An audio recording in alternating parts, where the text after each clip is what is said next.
Ya. Assalamualaikum warahmatullahi wabarakatuh. Perkenalkan kami dari grup 6. Kami di sini menjelaskan tentang law and explanation in biology and special science.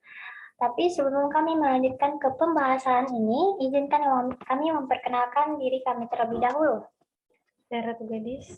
Dan saya Rika Majati. Tanpa berbasa-basi, mari kita bahas materi berikut. Oke, yang pertama adalah overview. Dalam suatu sebab dan akibat atau perpaduan, biasanya orang-orang mencari penjelasan yang lebih ilmiah atau lebih gampang dipahami. Karena pada umumnya, tindakan manusia atau proses biologis dikatakan untuk mencapai suatu tujuan yang diinginkan, seperti manusia bekerja untuk mendapatkan uang atau jantung yang berdetak untuk mengalirkan darah. Padahal penjelasan ini tidak menjelaskan pertanyaan, mengapa hal ini bisa terjadi. Selanjutnya ada ketidakpuasan terhadap penjelasan kausal. Meskipun penjelasan ilmiah ini kausal, hasil dari persatuan ilmu hukum, statistik, deduktif, induktif, ataupun gabungan dari segala aspek-aspek di atas, tetap saja masih memberikan pertanyaan tentang bagaimana hal ini bisa terjadi dan apakah penjelasan ini bisa memenuhi jawaban dari pertanyaan-pertanyaan kita.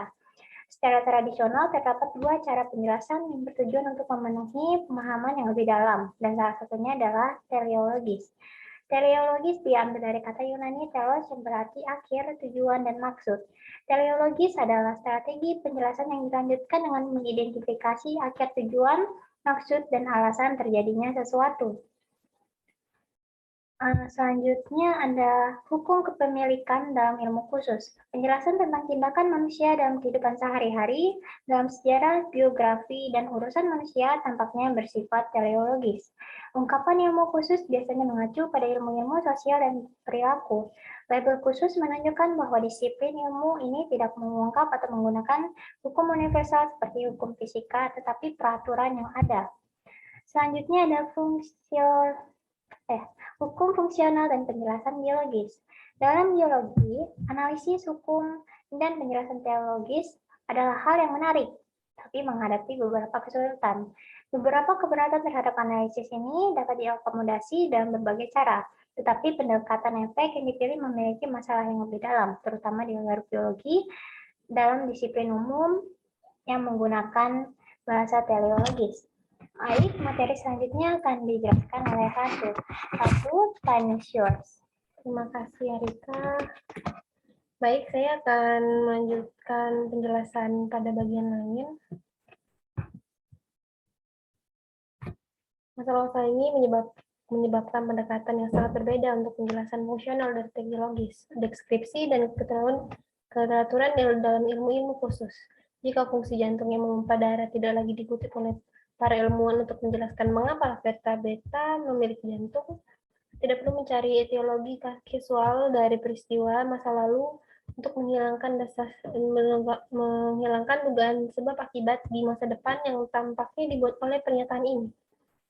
Masalah hukum tersebut mungkin dianggap hilang atau dipecahkan jika hukum kepemilikan masing-masing disiplin. Ilmu ini sebenarnya merupakan ekspresi dari disposisi dasar objek dalam dominan yang dimaksud dari ilmu-ilmu khusus. Penjelasan tujuan atau menjelaskannya. Filsuf besar abad ke-18, Immanuel Kant, berpendapat bahwa tidak akan pernah ada Newton untuk bilah rumput. Dalam waktu 60 tahun setelah pernyataan ini, Newton biologi telah berhasil membuat penjelasan yang disengaja aman untuk ilmu alam. Penunjukan bagaimana tujuan hanyalah dikombinasi kompleks dari rangkaian sebab akibat bersamaan dengan sejarah sebab akibat yang tidak biasa.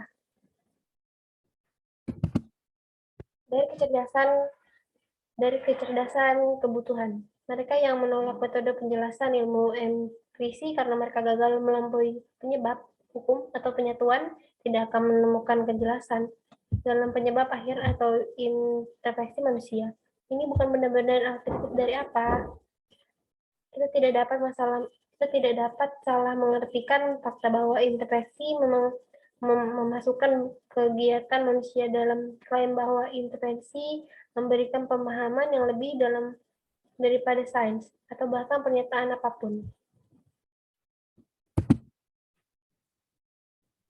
Inti dari bab ini adalah karena undang-undang membuat klaim yang benar di mana-mana dan selalu, mereka Mereka klaim mereka melebihi jumlah bukti yang dapat kami berikan. Akibat hukum, ilmiah, dan hipotesis yang paling tidak pasti. Dan klaim fisika akan selamanya berbuka untuk meragukan skeptis, argumen, humans secara luas diambil untuk menunjukkan setidaknya bahwa sains pasti bisa salah. Tidak seorang pun harus mengharapkan kebutuhan neologis dari sains. Baik, sepertinya itu saja materi yang dapat kami sampaikan. Kurang lebihnya kami mohon maaf. Assalamualaikum warahmatullahi wabarakatuh.